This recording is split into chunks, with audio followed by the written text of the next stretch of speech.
አመሰግናለሁ። እንግዲህ በዛሬው ዕለት ዘመቻ አንድነት 28ኛ ቀኑን ይዞ በተጠናከረ ነባራዊ ሁኔታ በሁሉም ቀጠናዎች ተጋድሎ እንደቀጠለ ጣቢያችን ከሚደርሱ መረጃዎች መረዳት ችለናል። በዛሬው ዕለትም ዘመቻ አንድነት 28ኛ ቀኑን ለአጠቃላይ ሁነቱም እንደሚመስል ለመቀበል የሚዲያ ኃይሎችና እንዲሁም ደግሞ የፋኖ የህዝብ ግንኙነት መምሪያ ኃላፊዎች ጋር ተገናኝተናል። የአማራ ፋኖ በወሎ ቤት አማራ የህዝብ ግንኙነት መምሪያ ኃላፊ ፋኖ አበፈንታው፣ የአማራ ፋኖ አንድነት በጎንደር የህዝብ ግንኙነት መምሪያ ኃላፊ ፋኖ ዮሐንስ ንጉሱ፣ የአማራ ፋኖ በጎጃም የህዝብ ግንኙነት መምሪያ ኃላፊ ፋኖ ማርሸት ፀሐዩ እንዲሁም ደግሞ ከሚዲያዎች ኤቢሲ ቴሌቪዥን፣ ሮሃ ሚዲያ፣ ብላክ ላዮን ሚዲያ፣ ግሎባል ፋኖ ሚዲያ፣ አሻራ ሚዲያ እና ኢትዮ 251 ሚዲያ በጋራ እንገኛለን። ቀዳሚ ድሩን እንግዲህ የምሰጠው በጎንደር ግንባር ያሉ ሁነቶች ምን ይመስላሉ? 28ኛ ቀን ዘመቻ አንድነት ምን ይመስላል?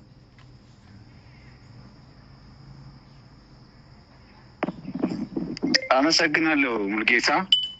ዘመቻ አንድነት 28ኛ ቀኑን አስቆጥሯል። በጎንደር ግንባር እንቅስቃሴዎቹ የዘመቻ አንድነት ተጠናክረው እንደቀጠሉ ሲሆኑ ዛሬ ከማዕከላዊ የጎንደር ቀጠና ማለትም ከጎንደር የተነሳ አንድ ግዙፍ ኃይል የጠላት ኃይል ወደ ምስራቃዊ የጎንደር ቀጠና ተንቀሳቅሶ ነበረ። እንደዚሁም ከደቡብ ምዕራብ አቅጣጫ ከደጎማ በመነሳት ደግሞ ቀጥታ የደንቀዝ ቀጠናን በማቋረጥ የወጣ የጠላት ኃይል ነበረ። እንደዚሁም ከጎንደር ከተማ ጠዳ ክፍለ ከተማ አቅጣጫ የጎንደር ደቡባዊ የከተማው መግቢያ አቅጣጫ የተንቀሳቀሰ ኃይል ነበረና እኮ ነበረ የተሰጠውን ተልእኮ ለመፈጸም የሚያስችለውን ያስተላለፍ ይዞ የተንቀሳቀሰ የነበረ ቢሆንም ደንቀዝ በተባለ ቦታ ላይ በደረሰበት መጠነኛ ምት ሁሉም እቅዱ ከሽፎ ወደ መጣበት ተመልሷል። ለጊዜው ከሰው ኃይል የተሰዋበት ሁኔታ ነው ያለው። በሌላ በኩል ቁስለኛ የሆነበትንና እንዲሁ ከጥቅም ውጭ የሆነበትን በዝርዝር ለጊዜው ማወቅ አልተቻለም። ሆኖም ግን ወታደራዊ እንቅስቃሴና ወደ ውጊያ በጎንደር የተመዘገበ ድል ይሄን ይመስላል። ምርኮ አልተገኘም። ሆኖም ግን ቀጠናውን ማስለቀቅ የተቻለበት ውጊያ ውሎ እየተሰሩ ያሉ የአደረጃጀት ስራዎች ናቸው። ሁለት ክፍለ ጦሮችን ጥቁር አንበሳ ክፍለ ጦርና ሻለቃ ፋናዬ ክፍለ ጦርን በማቋቋም 30ኛ ክፍለ ጦር ደረጃ የደረሰበትን የአደረጃጀት ስራ ከውነናል።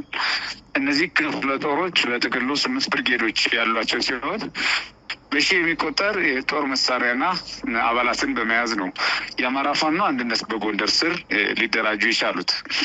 በቀጣይም የአደረጃጀት እንቅስቃሴው አሁንም እንደቀጠለ በመሆኑ ተጨማሪ ክፍለ ጦሮችን እና ተጨማሪ ብርጌዶችን በቀጣይ የሚቀላቀሉ ብርጌዶችን የምናሳውቅ ሲሆን እነዚህ ባሩ የኃይላችን አካል ውስጥ የነበሩና ከእኛ አደረጃጀት ውጭ የነበሩ በየትኛው አደረጃጀት ስር ያልነበሩ እንዲሁም ደግሞ ድነትን ፈልገው የመጡ የሰራዊት አባላት ናቸው። በአሁኑ ሰዓት ወደ አደረጃጀቱ ወደ አማራ ፋኖ አንድነት በጎንደር እየገቡ የሚገኙት እና እነዚህን የአደረጃጀት ስራዎች የተከወኑበት ሁኔታ ነው ያለው። በትናንት ነው ሪፖርት መረጃችን ቀንጨብ አድርገን የሰጠነውን ዛሬ በዝርዝር የሰጠነውን ይመስላል። ሌሎች ዝርዝር ነጥቦችን ግን በተለያየ መንገድ በዜና ወጃችሁ ወይም ደግሞ በዝርዝር የምታቀርቡት ይሆናል። በጥቅሉ ዘመቻ አንድነት ደግሞ የወታደራዊ እንቅስቃሴዎች ፍሬያማ ሆነው በጎንደር እንደቀጠሉ ናቸው። ዘመቻ አንድነት ይቀጥላል። አመሰግናለሁ። እሺ፣ ከልብ አመሰግናለሁ። እናመሰግናለን። የአማራ ፋኖ አንድነት በጎንደር የህዝብ ግንኙነት መምሪያ ኃላፊ ፋኖ ዮሐንስ ንጉሱ፣ በጎጃም ግንባር ያሉ ተጋድሎችና እንቅስቃሴዎች የአደረጃጀት ስራዎች ምን ይመስላሉ?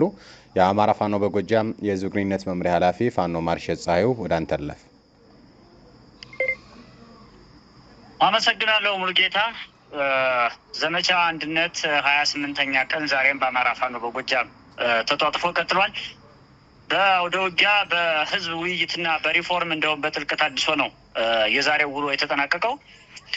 ከአውደ ውጊያ ሲጀምር በትናንትናው ዕለት ያልተዘገበና በ27ኛ ቀን ዘመቻ እንደ ሽፋን ያልተሰጠው በአማራ ፋኖ በጎጃም አንደኛ ክፍለ ጦር የኮሎኔል ታደሰ ሙሉነህ ብርጌድ ወደ መራይ ከተማ በመግባት በጠላት ላይ ፈጣንና መብረቃዊ ጥቃት በመውሰድ አካላዊ ቁሳዊና ሰብአዊ ኪሳራ ማድረስ ችሏል። በዚህም ውጊያ ጀግኖቹ የኮሎኔል ታደሰ ሙሉነህ ልጆች ሁልጊዜ እንደሚያደርጉት እንደ ውሃ መንገዳቸው የሚቆጥሩትን የመራይን መንገድ ሰተት ብለው በመግባት ጠላት በተዘናጋበት ሁኔታ ከፍተኛ መብረቃዊ ጥቃት ፈጽመው ድል ተቀዳጅተው ወጥተዋል። ወደ ዛሬ 28ኛ ቀን ሳልፍ በዛሬው ዕለት በአማራ ፋኖ በጎጃም 3ኛ ጎጃም አገው ምድር ክፍለ ጦር የመንገሻ ጀንበሬ ብርጌድ በዛሬው ዕለት በዳንግላ አካባቢ ባደረገው አውደ ውጊያ በጠላት ላይ ከባድ መብረቃዊ ጥቃት የፈጸመ ሲሆን በርካታ የጠላት ሰራዊት ሙትና ቁስለኛ አድርጓል። እስካሁን ያረጋገጥነው ቁስለኛ 17 የደረሰ ሲሆን 6 የሚሆኑ የሞቱ የጠላት ሰራዊት አባላት መኖራቸውን በተጨባጭ አረጋግጠናል። እንደሚታወቀው እንግዲህ ዳንግላ የመኮድ የሚባል ወይም መከላከያ ኮንስትራክሽን ድርጅት የሚባል ትልቅ ለብዙ ዘመናት ከደርግ ስርዓተ መንግስት ጀምሮ የመከላከያ ሰራዊት ካምፕ የነበረበት የኮር ማዘዣ ቦታ ሆኖ ለጠላት እያገለገለ የሚገኘው ዳንግላ በአካባቢው ከባድ መካናይዝድ እና በሰፊ ቁጥር ያለው እግረኛ ያለ በመሆኑ ይህንን ሰራዊት በመቋቋም ይህን የጠላት ኃይል በመቋቋም የስነ ልቦናና የኃይል ጫና በማሳደር ጀግኖች የመንገሻ ጀንበሬ ልጆች በዛሬው ዕለት ጉምድሪ በተባለ ቦታ ላይ ይህን መብረቃዊ ጥቃት በመፈጸም በጠላት ላይ ሰዋዊና ቁሳዊ ኪሳራ ማድረስ ችለዋል። ሁለተኛው የአማራ ፋኖ በጎጃም አንደኛ ክፍለ ጦር ባህር ዳር ብርጌድ በዛሬው ዕለት እጅግ በጣም በቁጥር የበዛ እግረኛ ሰራዊት ከደቡብ ጎንደርና ከባህር ዳር በመነሳት በሁለት አቅጣጫ ወደ ባህር ዳር ብርጌድ የተንቀሳቀሰውን ኃይል እንደዚሁ አሁን ከሰዓት በኋላ ባደረጉት ኦፕሬሽን የመልሶ ማጥቃት ማለት ነው ወደ መጣበት እንዲመለስና ፊቱን ዙሮ እንዲንቀሳቀስ አድርገውታል። በዚህም እስካሁን የተረጋገጠ ሙትና ቁስለኛ ባይኖርም በወሰዱት ፈጣን ማጥቃት ግን አሰፍስፎ ከደቡብ ጎንደርና ባህር ዳር ተነስቶ በከፍተኛ ወኔና ከፍተኛ ቁጥር ያለው ሰራዊት የመጣ ቢሆንም እሱን መመለስ ተችሏል። ወደ ጥልቀት አድሶና ሪፎርም ስንመጣ በአማራ ፋኖ በጎጃም የ5ኛ ክፍለ ጦር ለወራት በአመራር የክህሎት ማነስ ለወራት በጣልቃ ገብና ሰርጎ ገቦች አማካኝነት ለወራት በሐሰተኛ የፌስቡከሮችና የማህበራዊ ሚዲያዎች የእርስ በርስ አለመግባባት ለመፍጠር ታስቦ 5ኛ ክፍለ ጦር በተለይ ቡሬ ዳሞት፣ ፍኖተ ሰላም፣ ሽንዲ፣ ወንበርማ፣ ቋሪት የሚሸፍን በጣም ብዙ ሺህ ጠመንጃና በጣም ብዙ ሺህ ሰራዊት ምናልባት ከ12,000 በላይ አክቲቭ ተዋጊ ሰራዊት ያለበት ክፍለ ጦር ነው 5ኛ ክፍለ ጦር። ያንን ለመበተን ጥረት ሲደረግ ነበረ። በተደረገ ሰሞነኛ ጥልቅ ሪፎርምና ተሃድሶ እያንዳንዱ ሁነትና እያንዳንዱ ነባራዊ ሁኔታ በጥልቅ ግምገማ ተገምግሞ ወደ ተሻለ ለውጥና ወደ ተሻለ የአመራር አደረጃጀትነት ተቀይሮ 5ኛ ክፍለ ጦር ወደ ሙሉ ቁመና እንዲመለስ በዛሬው ዕለት ይሄ ስራ ተጠናቋል። በመሆኑም በአካባቢው የሚገኘውን ጸጋ በመጠቀም በአካባቢው የሚገኘውን ተወላጅ ድጋፍ እንዲያደርግ በማድረግና የአካባቢውን ተፈጥሯዊ የጀግንነት የመዋጋት ታሪክ ወደ ቀደመ ማንነቱ በመመለስ በ5ኛ ክፍለ ጦር ስር የሚገኙ 5ቱን ብርጌዶችም እንደዚሁ ሰፊውን ማህበረሰብ ጭምር ሞቢላይዝ በማድረግ ታሪክ ለመስራትና ለማይቀረው የመጨረሻ ፍልሚያ ዝግጁ እንዲሆን የተደረገበት ሁኔታ ነው ያለው። በአጠቃላይ የአማራ ፋኖ በጎጃም በዘመቻ አንድነት 28ኛ ቀን ላይ አውደ ውጊያዎችን በማድረግ በጠላት ላይ ቁሳዊና ሰብአዊ ኪሳራ በማድረስ ጥልቅ ተሃድሶና ሪፎርም በማድረግ እንደዚሁም ህዝባዊ ውይይት በማድረግ ድርጅታዊ ተግባሩን በዚህ አከናውኗል። አመሰግናለሁ። እሺ፣ ከልብ እናመሰግናለን። የአማራ ፋኖ በጎጃም የህዝብ ግንኙነት መምሪያ ኃላፊ ፋኖ ማርሸት ፀሐዩ፣ የአማራ ፋኖ በወሎ ቤት አማራ የህዝብ ግንኙነት መምሪያ ኃላፊ ፋኖ አበፈንታው። በወሎ ቤት አማራ ግንባሮች 28ኛ ቀኑ የዘመቻ አንድነት ሁነቶች ምን ይመስላሉ? አመሰግናለሁ ሙልጌታ። እንግዲህ 28ኛ ቀኑን በያዘው የዘመቻ አንድነት ሁለንተናዊ ተጋድሎ የአማራ ፋኖ በወሎ ቤት አማራ አጠቃላይ በወሎ ቤት አማራ ቀጠናዎች በርካታ ተጋድሎችን እያደረገ እንደመጣ ይታወቃል። በፖለቲካውም በወታደሩ መስክ በጣም በህዝብ አደረጃጀቱም አጠቃላይ በሰራዊት ጥገና ሪፎርምም በኩል በርካታ ስራዎችን እየሰራን 28ኛ ቀኑን ይዟል። እንግዲህ የዚህ ዘመቻ አንድነት መዳረሻው ምን እንደሆነ ይታወቃልና ከዚህ ጋር በተያያዘ በአምስት ኮሮች ተጠናክሮ የቀጠለው የቤት አማራ የሁለንተናዊ ተጋድሎ ትናንትናና ዛሬም እንግዲህ የቀጠለበት ሁኔታ አለ። በትላንትናው ዕለት እና በዛሬው ዕለት ሚያዝያ 6 እና ሚያዝያ 7 2017 ዓ.ም የአማራ ፋኖ በወሎ ቤት አማራ ንጉስ ሚካኤል አሊኮር አማራ ሳይንት መቅደላ ክፍለ ጦር አትሮንስ ብርጌድ በጣም በርካታ ተጋድሎችን በጣም በርካታ ትንቅንቆችን አድርጓል። በዚህ በሁለት ቀን በብዙ ግንባሮች ማለት ነው። የክፍለ ጦሩ የአትሮንስ ብርጌድ የክፍለ ጦሩ ቃኞችና የቀኝ አዝማች ይታገሱ አረጋው ካሁን በፊት መስዋዕትነትን የተቀበለው ጀግናው የአማራ ሳይንት መቅደላ ክፍለ ጦር መሪም የነበረው በእሱ ስም የተሰየመ ሻለቃ ነው። በቀጣይም እንግዲህ ወደ ትልቅ ደረጃ ይደርሳሉ ተብሎ የሚታሰቡ ልጆች ናቸው።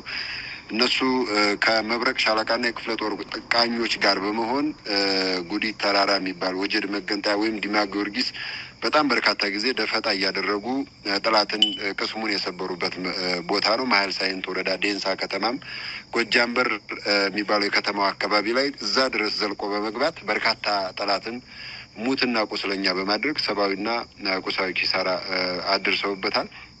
እንዲሁም በጉዲት ተራራ ሲመቱት ወደ ሌሎች አካባቢዎች ሲሸሽም ከሌላም አካባቢ እንዲሁ በመጠበቅ አሁንም የጥምር ጦር ዙፋን ጠባቂ ሰራዊቱ ላይ ከባድ ጉዳት ያደረሱበት ሁኔታ አለ። ከዛ በዘለለ ከተማ ውስጥ ዘልቀው እንደገቡ ነግሬያቸዋለሁ። ከተማ ውስጥ ዘልቀው በመግባት በርካታ ጠላት ቅስም የሰበሩበት ሁኔታ አለ።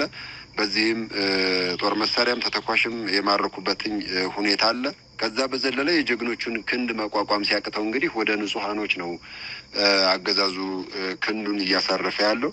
በዚህም የቀንድ ከብቶች ሳይቀሩ ንጹሃኖችንም ጭምር ጉዳት ያደረሰ የሞርተር ጥቃት የሞርተር ቅንቡላ በማስወንጨፍ ጉዳት ያደረሰበት ሁኔታ አለ። አጠቃላይ በአውደ ውጊያው ግን እዛ ቀጠና ላይ አሁንም ተጋድሎዎቹ በጣም ጠንክረውና ተጠናክረው የሄዱበት ሁኔታ ነው ያለው። እነዚህ የጠቀስኩላቸው አካባቢዎች በጣም ትንቅንቅ እየተደረገ ያለበት ሚኒሻ አድማ ብተና የብልጽግና አመራር ምናምን በጣም እየተደመሰሰና እረፍት ያጣበት ሁኔታ ነው ያለው። እንግዲህ የአማራ ሕዝብ ላይ ዘር ማጥፋት እየፈጸመ ካለው የራሱ ዓላማና ግብ ካለው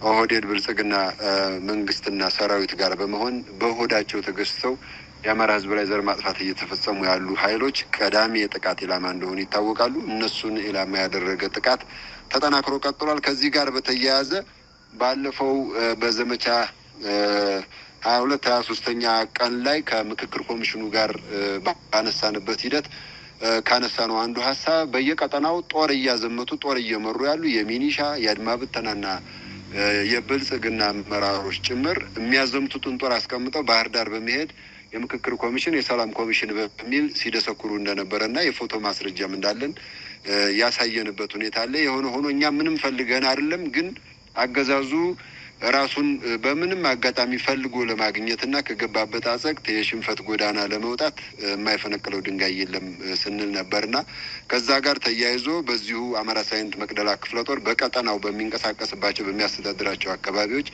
ጦር እየመሩ ከፋኖ ጋር እየተዋጉ ህዝባችንን እየጨፈጨፉ በጎን ደግሞ የሰላም ኮሚቴ የምክክር ኮሚሽን እያሉ ደግሞ ባህር ዳር ድረስ ሂደው ማደናገር እየሰሩ ያሉ በአማራ ህዝብ ሁለንተናዊ ግፍና ሰቆቃ ላይ በቁስሉ ላይ እንጨት እየሰደዱ ያሉ ድጋሚ እንደነዛ አይነት አካላቶች ላይ የማያዳግም እርምጃ እየወሰደ ያለበት ሁኔታ አለ። ይህ እርምጃ ተጠናክሮ ቀጥሎ ቃሊም ዙሪያም የአማራ ፋኖ በወሎ ቤት አማራ ምስራቅ አማራ ኮር 2 ዞብራምባ ክፍለ ጦርም የማያዳግም እርምጃ የወሰዱበት ሁኔታ አለ።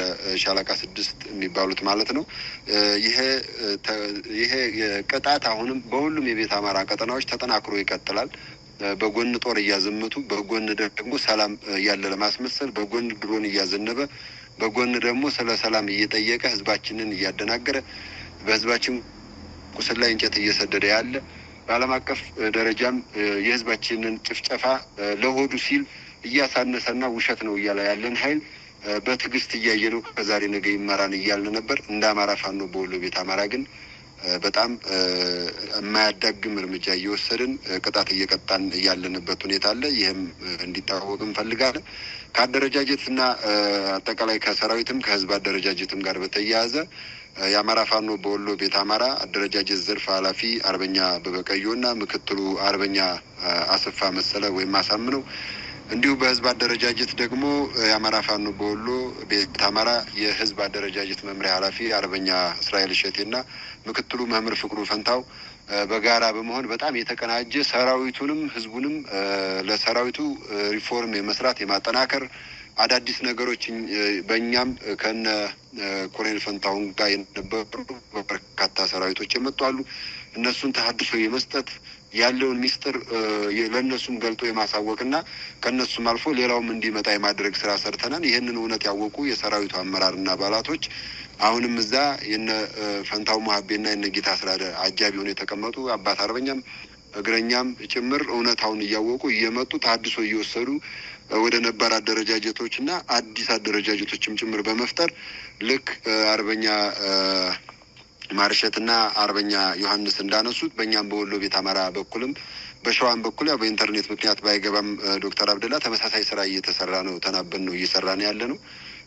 እነዚህን ስራዎች እየሰራን ያለ ነው። የተጠናከረ ስራ እየተሰራ ያለው በቀጣይም አሁንም ያሉት በማጀብ ላይ ያሉ 100-200 የሚሆኑ ኃይላት ሁሉ በዚህ በሐሰት እና አሁን ሰሞኑን እየተገለጠ በመጣው በነውራቸው ተታሎ ወደዛ መስመር የሚገባ የአማራ ልጅ አይኖርም። ይሄን የማምጣት ስራ አዲስ አደረጃጀት የመፍጠር ተሀድሶ የመስጠት ጥልቅ ግምገማና ለትግሉም ባለቤት ስለሆኑ ህይወታቸውን ሊሰጡ የመጡበት ስለሆነ ጥብቅ ሚስጥሮችንን በማሳወቅ ወደ እውነተኛው መስመር እንዲገቡ የማድረግ ህዝባችንን የማወያየት አሁን እየተካሄደ ያለውን ነባራዊ ሁኔታ ለትግሉ ባለቤት ለአማራ ህዝብ የማሳወቅ ስራም እየሰራን ያለንበት ሁኔታ ነው ያለው። አጠቃላይ ሁለንተናዊ ተጋድሎዎችን እያደረግን ሁለንተናዊ የሆኑ ስራዎችን እየሰራን ዘመቻ አንድነት 28ኛ ቀኑን ይዟል።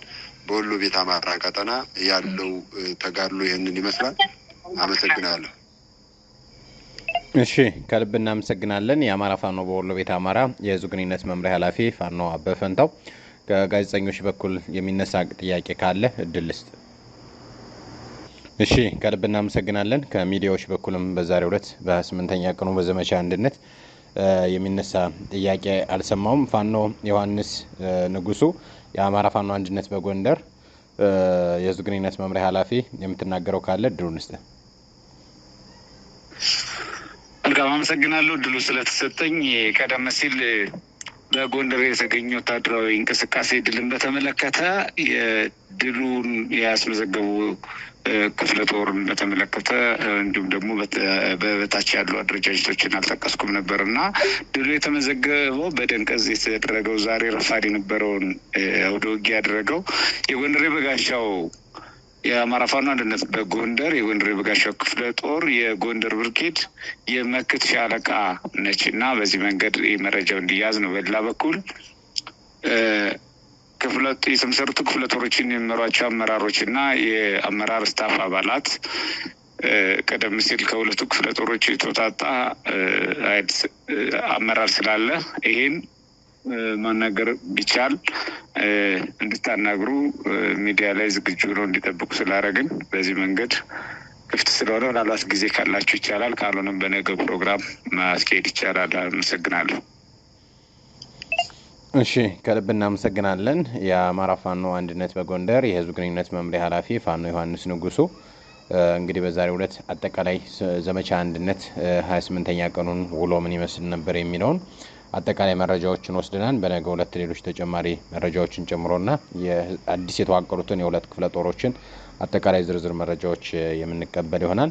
ከልብ እናመሰግናለን። የአማራ ፋኖ በወሎ ቤት አማራ የህዝብ ግንኙነት መምሪያ ኃላፊ ፋኖ አበበ ፈንታው፣ የአማራ ፋኖ አንድነት በጎንደር የህዝብ ግንኙነት መምሪያ ኃላፊ ፋኖ ዮሐንስ ንጉሱና የአማራ ፋኖ በጎጃም የህዝብ ግንኙነት መምሪያ ኃላፊ ፋኖ ዮሐንስ ንጉሱ ስላደረሳችሁ መረጃና እንዲሁም ደግሞ ስላደረሳችሁን ዝርዝር መግለጫዎችና ማብራሪያዎች ከልብ እናመሰግናለን። ሚዲያዎችም እንደዚሁ ሮሃ ቴሌቪዥን፣ ኤቢሲ ቴሌቪዥን፣ ብላክ ላዮን ሚዲያ፣ ግሎባል ፋኖ ሚዲያ እንዲሁም አሻራ ሚዲያና ኢትዮ 251 ሚዲያ አብረን ቆይታ አድርገናል። በአድማጭ ተመልካቾቻችን ስም ከልብ እናመሰግናለን።